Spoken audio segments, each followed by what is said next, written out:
이 영상은 캘리포니아 대학교 산타바바라 캠퍼스 화학공학 박사 과정생 최규환님이 투구한 원고를 바탕으로 310이 잡학지식이 재구성해 제작한 콘텐츠임을 알립니다.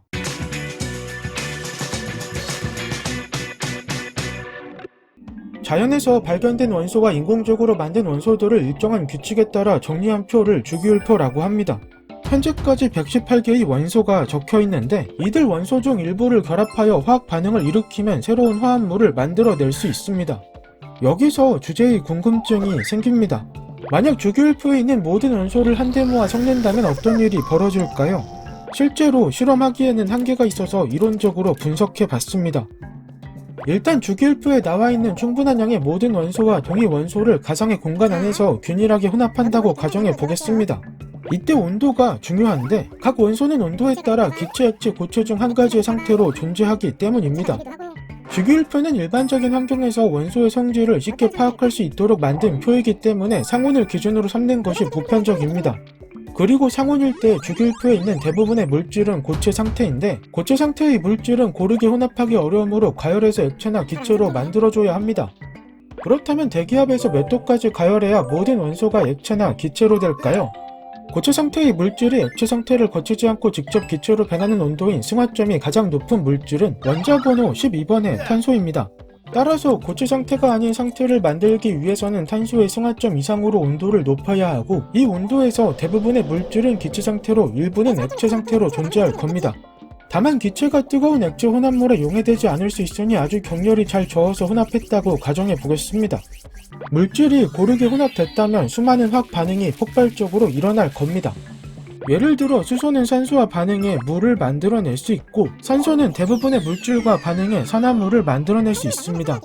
그리고 화학 반응이 일어날 때 화합물의 에너지는 일반적으로 가장 낮아지는 방향으로 반응이 일어납니다.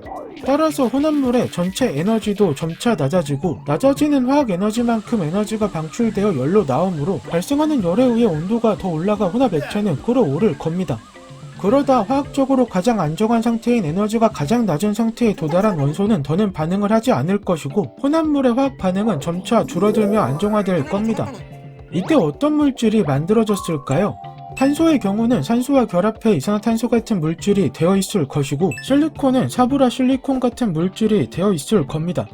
더 자세히 알아보려면 각 원소의 모든 화합물에 대한 표준 생성 엔탈피를 알아야 하는데 각 화합물이 형성될 때의 에너지를 의미하고 일반적으로 표준 생성 엔탈피의 값이 낮을수록 화학적으로 더 안정한 물질이 됩니다.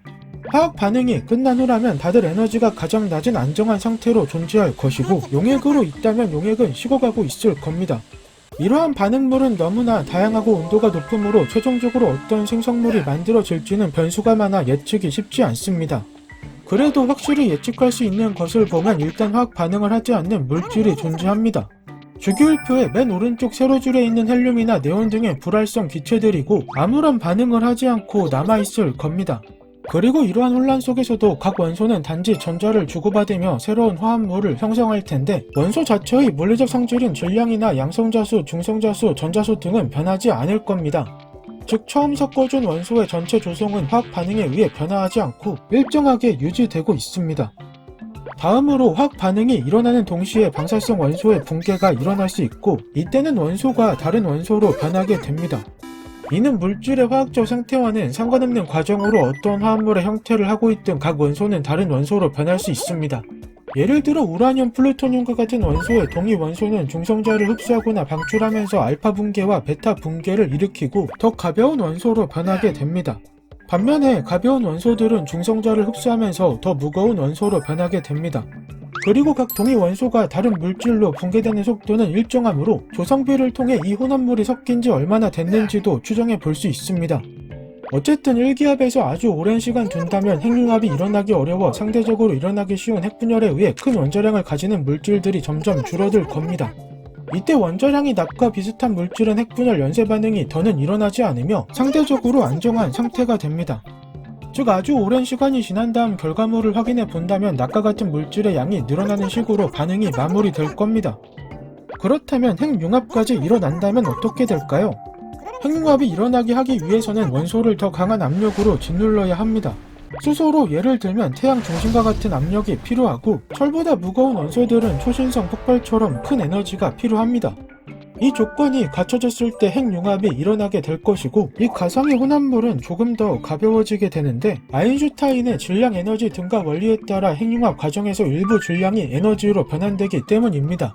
물론 이러한 과정들은 모든 원소가 적당한 압력에 적당한 비율로 혼합되어 있을 때 일어나는 상황에 조건을 추가해가며 짜맞춘 것이므로 물질을 혼합할 때 압력이나 비율에 따라서 다른 결과가 나올 수 있음을 알립니다.